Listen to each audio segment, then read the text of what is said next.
Magandang gabi po sa lahat. Luzon, Visayas, Mindanao. Tayo nagbabalik dito sa aking YouTube channel po para pag-usapan ang barya na nandyan sa ating harapan. Ayan po, magandang gabi po sa lahat ng kolektor Luzon, Visayas, Mindanao kung saan kayong panig ng mundo po.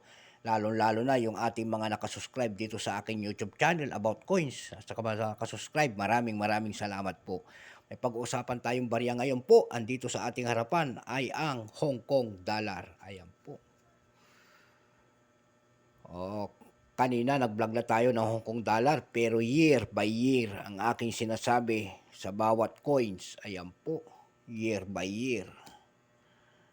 Ayan, year by year. Ang pag-uusapan po natin, ito po yung year 1998 ng Hong Kong dollar. 2015 pala yung kanina. Ayan po, yung kanyang 2015. Ito po naman ay year 1998. Natapos ito yung ibinag ko kanina.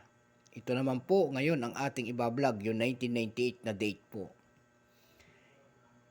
Bago tayo magsimula, kilalanin muna natin ang coins na ito. Issue, Hong Kong, China po. Queen Elizabeth II, 1952 hanggang 1997.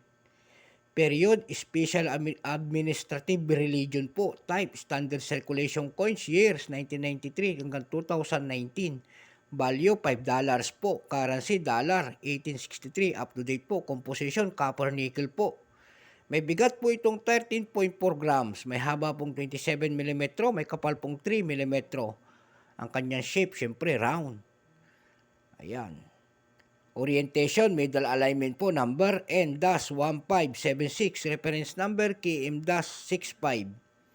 Ito pong 1998 po ay 20% po. No mintage po ito kung ilang pirasong ginawa ng Hong Kong. Ayan po, wala pa po siyang mintage. Pero po ang likod niya, pare-parehas po ang portrait. Ayan.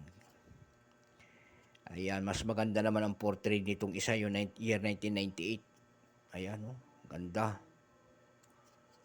Ayan, ang ganda ng year. Ayan, wala pong mintage kung ilang piraso ang ginawa ng Hong Kong. Pero mayroon na po siyang selling price, appraisal price kung tawagin ng ating mga kolektor. Ayan po. Yung kanyang verifying po, malaki na ay 69 pesos. Yung almost uncirculated po nito ay 69 din. Yung uncirculated po nito ay 69 din. Palaspas po na 69. Ayan po. Kaya dumako tayo kaagad doon sa ating mga online selling kung magkano talaga ang mga presyo nito. Doon sa always.com po, may nagbebenta na po nito ng $2.50. Ayan po. Mayroon na rin pong bebenta doon ng $3.50 din. Ayan. So, ano na to? 200 pataas. Ayan. Sa kanilang online selling. Doon sa ebay.com naman po, may nagbebenta nitong nakita tayo yung pinakamataas ay $24.99 po yung kanyang pinakamataas na presyo. $24.99. Yung kanyang mayroon din nagbebenta doon ng $4.99 at saka $2.39. Ayan po. Mayroon din tayo nakita doon na may nagbebenta po 71.52 pesos po. Ayan. Doon naman sa carousel.com po, may nakita tayo nagbebenta nito ng 25.50 pesos po. Pero sold out. Ayan, sold out yun. Ayan, para maliwanagan tayo sa ating mga word coins na hawak. Ayan.